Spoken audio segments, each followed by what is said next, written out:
नमस्कार, मैं नवल किशोर, न्यूरोथेरेपिस्ट। आजकल जो मौसम है उसमें बुखार एक आम समस्या के तौर पर देखा जा रहा है। मौसम जब भी बदलेगा बहुत सारे बच्चों को, बहुत सारे लोगों को बुखार यानी कि फीवर की कंडीशन आ जाती है, फीवर की समस्या आती है। पहले तो ये आपको जानना चाहिए कि ये फीवर आ क्यों रहा है। तो इसका मेन कारण है आपकी लो इम्यूनिटी, यानी कि आपकी रोग प्रतिरोधक क्षमता कमजोर है। क्योंकि जब भी जैसे ही मौसम बदलता है तो मौसम के अंदर कुछ वायरस या बैक्टीरिया पनपने लग जाते हैं, उनका की ग्रोथ बढ़ जाती है और वो कहीं ना कहीं किसी ना किसी के माध्यम से, हम खाने के माध्यम से, वायुमंडल के माध्यम से ये हमारे शरीर के अंदर एंटर कर जाते हैं और फिर इनका काम शुरू होता है। ये बॉडी की इम्यूनिटी के साथ लड़ते हैं। अगर ये बॉडी की इम्यूनिटी के साथ लड़ते हैं और बॉडी की इम्यूनिटी जीत जाती है तो आपको पता भी नहीं चलता कि आपको बुखार हुआ। लेकिन जब आपकी बॉडी की इम्यूनिटी के सेल जब ज्यादा डैमेज होने लग जाते हैं तो ये धीरे धीरे फीवर के रूप में आपके सामने आता है।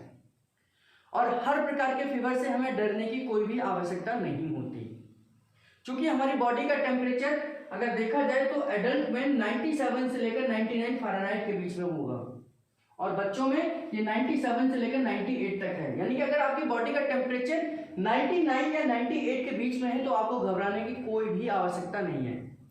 हमारी बॉडी खुद हील करती है, हमारी बॉडी के अंदर चेंजेस चलते हैं कि हम बॉडी के हिसाब से, जब वातावरण में चेंजेस हो रहे हैं तो बॉडी के अंदर भी चेंजेस होते हैं और वह नॉर्मल कंडीशन है। बुखार का सिम्टम्स है कि जब बॉडी के अंदर कोई वायरस एंटर कर रहा है तो हमारी टूट फूट जो चल रही है उस टूट फूट की वजह से एक टेम्परेचर क्रिएट होता है और ये बुखार का ही सिम्टम्स होता है। आप 2-4 दिन रेस्ट करिए, खाने पीने पे ध्यान करिए, थोड़ा सा परहेज करिए, फिजिकल एक्सरसाइज या फिजिकल वर्क कम करिए तो फीवर अपने आप भी ठीक हो जाता है। लेकिन समस्या का कारण तब बन जाता है जब ये फीवर 3 दिन से ज्यादा समय तक आपके शरीर को तंग करता है और उसके बाद कंडीशन होती है हमें टेस्ट कराने की। तो कुछ सिम्टम्स और क्या टेस्ट हमें कराने चाहिए, कौन कौन सी बीमारियों में क्या सिम्टम्स होंगे। अगर फीवर की बात करें, हम बुखार की बात करें तो आयुर्वेद में 150 से ज्यादा तरीके का बुखार होता है और वहीं पर ये एलोपैथी में 5 तरीके का है। जो जनरली हम लोगों को तंग करता है वो मैं आपको बताता हूँ, जैसे वायरल इन्फेक्शन जो जनरल इन्फेक्शन है, डेंगू एक प्रकार का विशेष बुखार, मलेरिया, चिकुनगुनिया या टाइफाइड, इनमें से एक हमें ज्यादा दिनों तक तंग करेगा।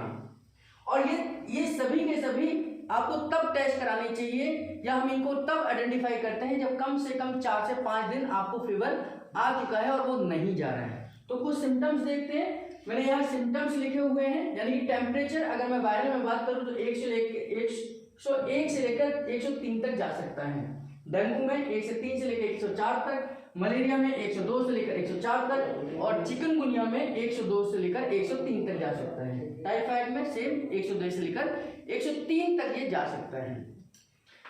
अगर खांसी की बात करें तो वायरल फीवर यानी कि जो जनरल वायरल फीवर है उसमें खांसी आपको होगी।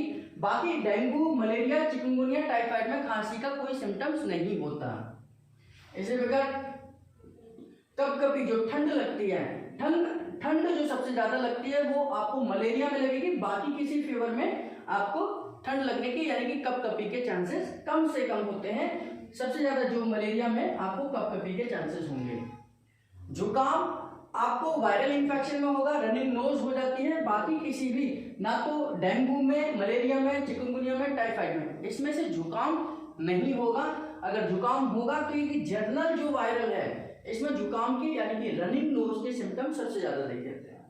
गले में खराश भी जनरल वायरल फीवर में, यानी कि जो एक नॉर्मल वायरल फीवर है, इस दौरान आपका गला भी खराब हो जाता है, खराश होते हैं, आपको बोलने में तकलीफ भी होती है। बाकी आपके डेंगू, मलेरिया, चिकनगुनिया, टाइफाइड में गले से संबंधित समस्या कम देखी जाती है।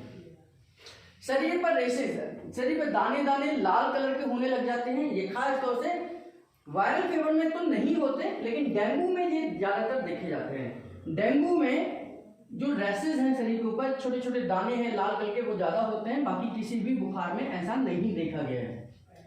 शरीर में दर्द ये सभी प्रकार के बुखार में होगा, चाहे आपको वायरल का है, डेंगू का है, मलेरिया का है, चिकनगुनिया का है, टाइफाइड का है।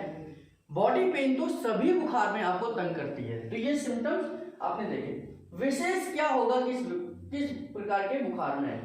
तो वायरल जो जनरल वायरल फीवर है, मौसम के बदलने के अनुसार है, तो इसमें रनिंग नोज और हेडेक होगी आपको, यानी कि जुकाम होगा और हेडेक होगी और बहुत तेज हेडेक हो सकता है। डेंगू में आपको वीकनेस आएगी और खाने का मन नहीं करेगा, भूख नहीं लगेगी डेंगू के, क्योंकि सेल टूट रही होती हैं। इसमें प्लेटलेट आपके कम जाते हैं, यानी कि ब्लड के अंदर प्लेटलेट की संख्या जो लगभग 250 से 3 लाख होनी चाहिए, वो 1.5 लाख 2 या 1 लाख या 50,000 तक भी पहुंच जाती है। 30,000 से नीचे अगर प्लेटलेट जा रही है तो ये इमरजेंसी की कंडीशन है, तुरंत आपको एडमिट होना चाहिए या किसी न किसी हॉस्पिटल में जाना चाहिए। इसी प्रकार मलेरिया में जो देखा जाता है, बुखार कभी आता है कभी जाता है, कभी आता है कभी जाता है, यानी कि अल्टरनेट डेज पर बुखार आएगा जाएगा। चिकुनगुनिया में बुखार तो आएगा ही आएगा, साथ में आपको मुंह में छाले भी हो जाते हैं चिकुनगुनिया में। और टाइफाइड में आपको लूज मोशन होगा और मोशन का कलर आपका चेंज हो जाता है, वो ग्रीन कलर का टाइफाइड में आने लगता है। इनका जो विशेष प्रकार के टेस्ट हैं, जब भी आपको वायरल फीवर होता है, कोई भी फीवर होता है, सबसे पहले डॉक्टर आपसे सीबीसी कराते हैं, यानी आपके कंप्लीट ब्लड काउंट देखते हैं। डेंगू में आपका एनएस फर्स्ट एंटीजन टेस्ट कराया जाता है, ये देखा जाता है कि कहीं आपके ब्लड के सैंपल में डेंगू के जो एंटीजन है वो तो नहीं है। और इसी प्रकार मलेरिया में आपका मलेरिया पैरासाइट टेस्ट किया जाता है, मलेरिया के लिए चेक किया जाता है कि मलेरिया की वजह से तो बुखार नहीं है। चिकुनगुनिया में आपका पीसीआर चेक होता है, एलिजा आईजी, ये एंटीबॉडीज टेस्ट है कि आपकी बॉडी के अंदर कितने एंटीबॉडीज हैं जो इस समय पर आपके बुखार से लड़ रहे हैं, किस प्रकार के एंटीबॉडीज हैं, ये चिकुनगुनिया में टेस्ट होगा। टाइफाइड में ज्यादातर डॉक्टर्स विडाल टेस्ट, टाइफाइड और ब्लड कल्चर कराते हैं, यानी कि विडाल टेस्ट और टाइफाइड टेस्ट और ब्लड कल्चर आपका टाइफाइड में होगा। कम से कम 5 दिन तक आपको किसी भी प्रकार के टेस्ट की आवश्यकता नहीं है, क्योंकि एक्चुअल में किसी भी टेस्ट की आवश्यकता आपको 5 दिन में होगी। किसी भी प्रकार का टाइफाइड हुआ है या मलेरिया हुआ है या डेंगू हुआ है, एक्चुअल में कंडीशन आपकी 5 दिन बाद पता चलती है।